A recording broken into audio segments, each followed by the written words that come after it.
સુરતમાં આવેલા ગુજરાત કોંગ્રેસના વરિષ્ઠ નેતા અમિત ચાવડાએ ભાજપ ઉપર પ્રહાર કરતા કહ્યું હતું કે અગાઉ રેતી જમીન માફિયાગીરી થતી હતી, હવે સરકારી ક્ષેત્રના માફિયા પણ બહાર આવ્યા છે.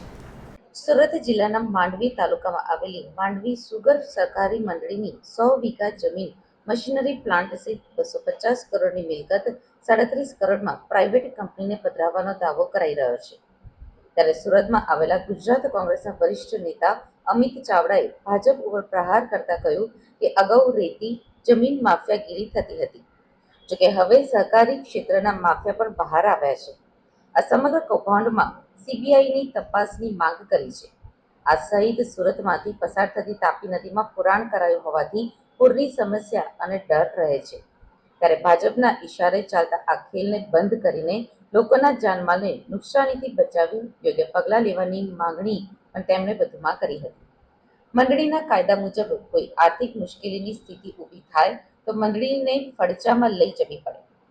સરફેસી એક્ટમાં બેંક સીધી હરાજી કેવી રીતે કરી શકે? ખેડૂતોના હિત માટે આજ સુધી ગુજરાતમાં સહકારી ખાંડના ઉદ્યોગમાં પ્રાઇવેટ કંપનીને ઘૂસવા નથી દીધી. કોઈ પણ પ્રાઇવેટ કંપનીએ સુગર ફેક્ટરી શરૂ કરવી હોય તો આઈઆઈએમનું લાયસન્સ લેવું પડે. આજે જુન્નર નામની કંપનીને મંડળી પધરાવીએ છીએ, પરંતુ તેની પાસે લાયસન્સ નથી. તમારે બધાને પણ જોઈએ તો એના જે સૂચનો અભિપ્રાયો છે એ સ્પષ્ટ રીતે રજૂ થયા છે. એક તરફ ડેમમાંથી પાણીનો સંગ્રહ એને કેવી રીતે છોડવું એના માટેના સ્પષ્ટ અભિપ્રાયો છે. એની નીતિમાં ફેરફાર કરવા માટેના પણ સ્પષ્ટ અભિપ્રાયો છે.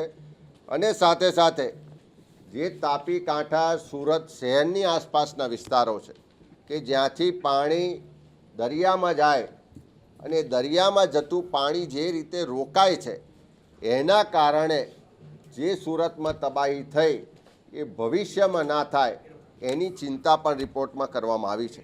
હાલમાં જ જે બરોડા શહેરમાં વિશ્વામિત્રી નદીમાં પૂર આવ્યું અને જે રીતની તબાહી સર્જાઈ છે, જે રીતનું નુકસાન ને જાનહાનિ થઈ છે, એની પાછળ સ્પષ્ટ એવું જોવામાં આવ્યું કે જે નદી કાંઠાના વિસ્તારો હતા જેને કોઈપણ નો કન્સ્ટ્રક્શન ઝોન તરીકે ગ્રીન ઝોન તરીકે રાખવાના હોય, જે નદી કાંઠાની રિવાઇન્ડ લેન્ડ છે એમાં કોઈપણ જાતનો ઝોન ફેરફાર કરીને બાંધકામ કરવાનું ના હોય, એના બદલે ભ્રષ્ટાચારથી જે રીતે મંજૂરીઓ અપાઈને બાંધકામો થયા એના કારણે વડોદરા શહેર ડૂબ્યું અને આટલી મોટી તબાહી સર્જાઈ.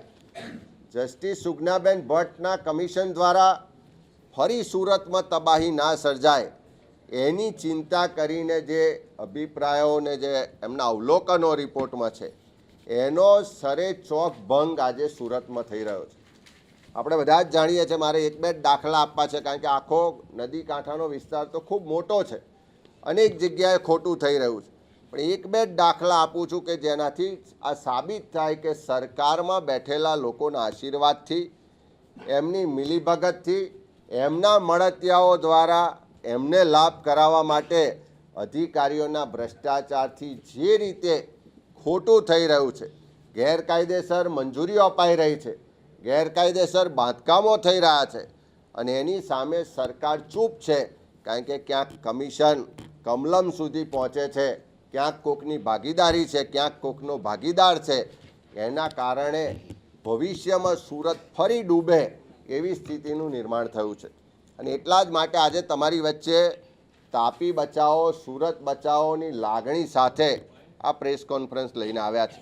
આપણે બધા જ જાણીએ છીએ કે જે રિપોર્ટમાં પણ કીધું છે કે જે તે વખતે જે ડૂબમાં જતા ગામો છે, તમે અહીંયા નજીકના જ ગામો લો તો ડુમસ છે, ગવિયર છે, મગદલ્લા છે, ભાટપોર છે, ભાટા છે, પાલ છે, અડાળલ ડજણ હોય, રાંદેલ હોય કે મોટા વરાછા હોય, આવા અનેક ગામો, લગભગ 17 કરતાં વધારે ગામો છે જે ભૂતકાળમાં વિસ્તારો ડૂબમાં ગયા છે, સર્વે નંબરો ડૂબમાં ગયા છે. એનો વિગતવાર અભ્યાસ સરકાર પાસે છે.